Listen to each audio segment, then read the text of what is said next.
Prabu Harjuno Sosrobau seri 233 Romo Bargowo.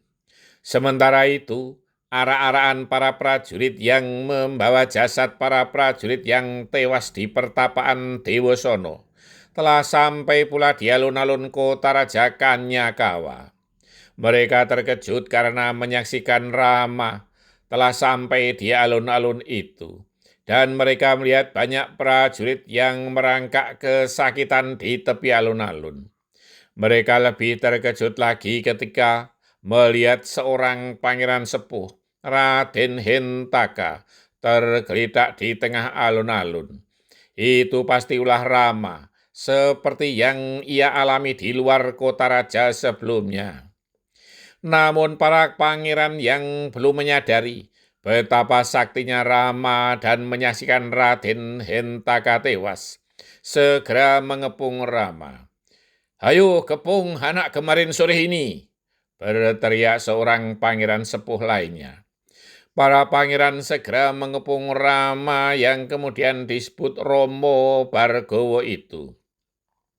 Demikian pula para prajurit yang berdatangan, ikut mengepung Romo Bargowo dari segala arah.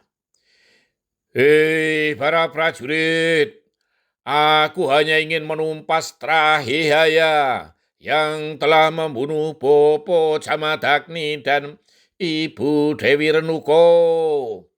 Minggirlah agar kalian tidak menjadi sasaran Gandewaku ini," berteriak Romo Bargowo menggelegar. Banyak para prajurit yang menjadi ragu, namun karena yang mengepung semakin banyak, maka keberaniannya pun tumbuh. Dan tak diduga, prajurit pasukan panah telah ikut mengepung dari segala sisi pula. "Hei, menyerahlah Romo, kau tak mungkin lepas dari kepungan kami," berteriak salah seorang senopati. "Aku tak akan mundur jika belum menumpas seluruh Trahihaya," saut Romo Bargowo. Belum selesai Romo Bargowo berbicara, ratusan anak panah meluncur deras ke tubuh Romo Bargowo. Namun yang menjadi sasaran adalah seorang yang telah tuntas dalam mendalami berbagai ilmu joyo kasantikan. Anak panah itu tak satu pun yang mampu melukai kulit Romo Bargowo. Bahkan pakaiannya koyak pun tidak. Ratusan anak panah itu seakan membentur tugu besi, yang kemudian berserakan di sekitar Romo Bargowo berdiri. Para prajurit heran ketika Romo Bargowo yang sama sekali tidak terluka oleh hujan anak panah itu, kemudian mengambil banyak anak panah. Sesuatu kejadian yang sama sekali tidak terduga. Anak panah di genggaman Romo Bargowo itu kemudian dilemparkan ke arah para penyerangnya, yang mula-mula ke arah para kesatria yang akan menyerbunya.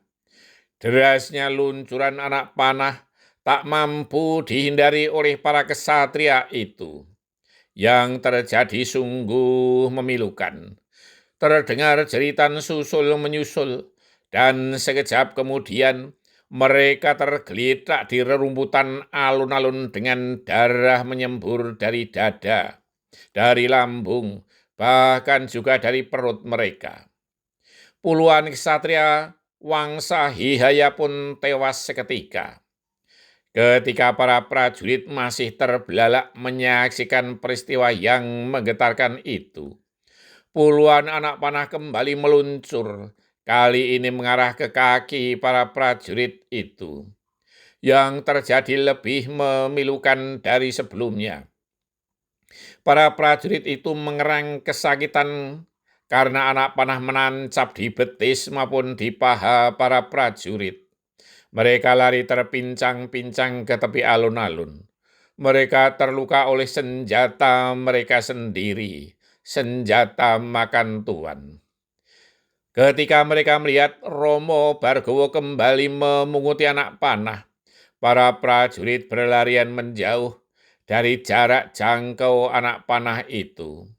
Mereka merasa ngeri menyaksikan sepak terjang lawannya yang hanya seorang diri itu. Namun sungguh sakti mandraguna. Mereka yang tidak sempat melarikan diri, memilih bertelungkup di rerumputan alun-alun. Bahkan banyak yang berlindung di sebalik pohon-pohon beringin yang tumbuh di sekitar alun-alun itu. Kini alun-alun kota Raja Kanyakawa sungguh banjir darah yang sesungguhnya. Ratusan prajurit dan para ksatria telah mengucurkan darah membasahi tumpah darahnya. Para prajurit, bahkan para senopati yang belum menjadi korban, kehilangan akal untuk meringkus seorang Romo Bargowo.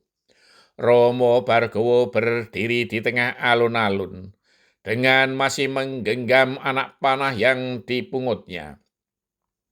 Bagi para prajurit dan para ksatria, wujud Romo Bargowo itu bagai dewa pencabut nyawa.